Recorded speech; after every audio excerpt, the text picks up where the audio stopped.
the LeEco LE2.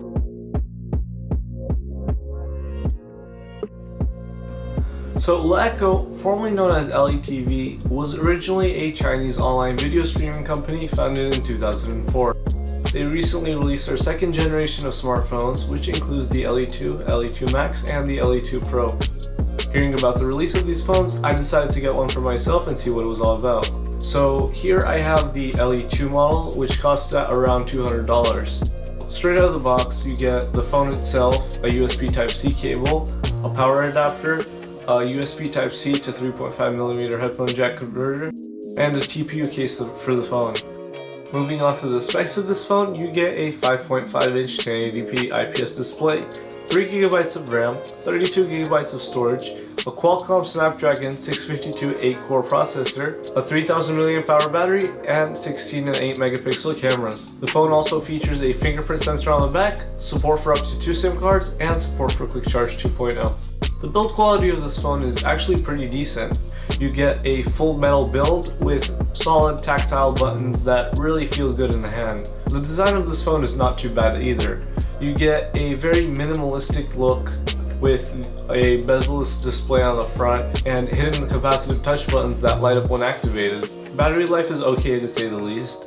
With a 3000 mAh battery, you're going to be expecting around 7 to 8 hours of moderate to heavy usage. Top that off with Quick Charge 2.0 and you're getting from 0 to 50% within 30 minutes. Images produced from the camera are actually pretty good. You get incredibly detailed photos, however, color accuracy is not the best. You get desaturated photos and you're gonna have to correct them in editing software if you want to make them look realistic. The phone also has an IR blaster, which you can use as a universal remote control to remote control things like projectors, TVs, and air conditioners. One thing I really didn't like about the phone was the exclusion of the headphone jack. That's right, this phone does not have a headphone jack. If you want to listen via normal wired headphones, you're going to have to either use the USB to 3.5mm converter or buy your own USB Type-C headphones separately. I'll provide a link in the description down below if any of you guys are interested in buying USB Type-C headphones. Another drawback that comes with the exclusion of a headphone jack is that you can't listen with wired headphones and charge your phone at the same time. But the removal of a headphone jack isn't all bad either. With USB Type-C, you're able to deliver better quality audio at higher volumes, or so LeEco advertises.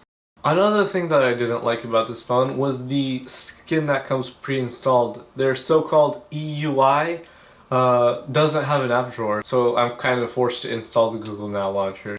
In conclusion, despite its drawbacks, the LeEco LE2 is probably one of the best smartphones you can buy for around $200 right now. With decent specs, great build quality, good looks, a great camera, and decent battery life for only $200, you're getting a pretty good deal. I wish they could have included a headphone jack, but other than that, I mean, this is a great phone. If you're considering buying a budget phone, you should definitely consider buying this phone.